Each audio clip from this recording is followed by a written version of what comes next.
ମୁଁ ପୁରେନ୍ଦ୍ର ବିଶ୍ୱାଳ। ମୋର ଏଠି ଜାଗା ରହିଛି, ଘର ବାଡ଼ି ଜାଗା ଅଛି, ପ୍ଲଟ୍ ଅଛି। ସକାଳେ ମୁଁ ଆସିଲା ବେଳେ ଦେଖିଲି ଯେ ମୋ ଜାଗା ପାଖରେ କିଛି ମେସିନ୍ ଅଛି, ସେଠି ପାଇପ୍ ଗୁଡ଼ା ପଡ଼ିଛି, ସେଠି କାମ ଚାଲିଥିଲା। ମୁଁ ଆସିକି ସେ କାମକୁ ବନ୍ଦ କଲି।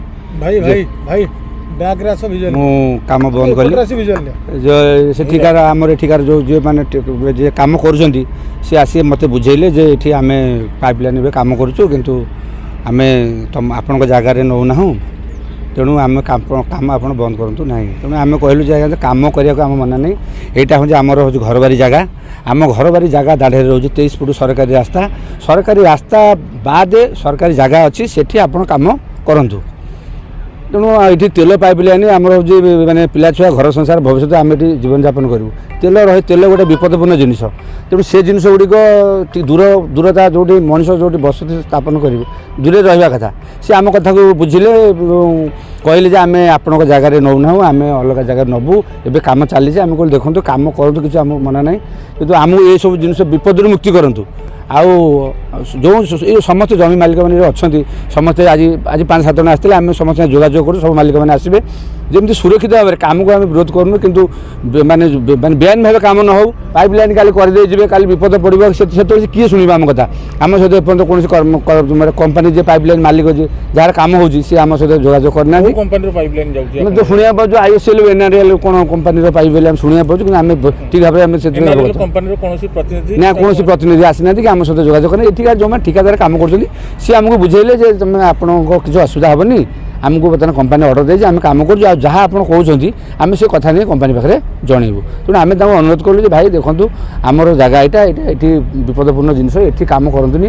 23 ଫୁଟ ଛାଡ଼ିକିରି ସରକାରୀ ଜାଗା ଅନେକ ଜାଗା ପଡ଼ିଛି, ସେପଟେ ନେଲେ ଆମ ପାଇଁ ସୁରକ୍ଷିତ ରହିବ। ଯଦି ନ ଶୁଣନ୍ତି ଆମେ ବାଧ୍ୟ ହୋଇକି ସରକାରଙ୍କୁ ଜଣେଇବୁ, ତେଣୁ ଆଇନର ଆଶ୍ରୟ ନେବୁ ଏବଂ ଆମେ ତାକୁ ମଧ୍ୟ ଆଗାମୀ ଦିନରେ ଆମର ମିଟିଂ ଅଛି, ସମସ୍ତେ ସବୁ ଜମି ମାଲିକମାନେ ବସିଲା ପରେ ପରବର୍ତ୍ତୀ ନିଷ୍ପତ୍ତି ଜଣେଇବୁ। संजय कुमार स्वाई। एक्चुअली ये गोटे मोटा प्लट किणीचे, प्लट किणवार आम घरबाड़ी प्लटटा ता फ्रंटेजटा हूँ 23 फुट, किंतु NRL बर्तमान पाइप पकाइवाई चाहूँगी। आमर हूँ गोटे कथा जे गवर्नमेंट लैंड आउ सेपट को भी समुद्र साइड रे लैंड अच्छी, सेपटे जो पटे पाइप लाइन आसूची से पटे जब पकेबा आमर किसी असुविधा ना, कहीं आज रास्ता अच्छी काली कंक्रीट रोड हम आम लोक बसती हम। बर्तमान जब बाईचान्स किसी तार लिकेज है ताले एठी तो जो खोला हम घर बाड़ी भी भांगी जीव।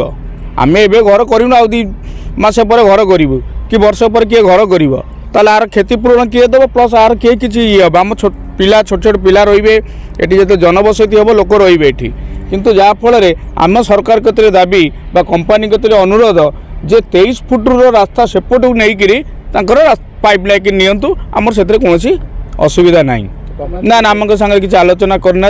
आज जिते से भाई विशाल भाई आसते सकाଳେ मॉर्निंग वर्क करने देखिले मेसीन पत्र थुआ होगी काम चलती सी बंद कले आमको डका आम भी आसू सब जगह मालिक आसिक देखला बेले ये कथा जो मैंने कम कर सजेसन देलु जे 23 फुट रास्तार सेपटर आप पाइप लाइनटा नियंतु से किसी असुविधा ना।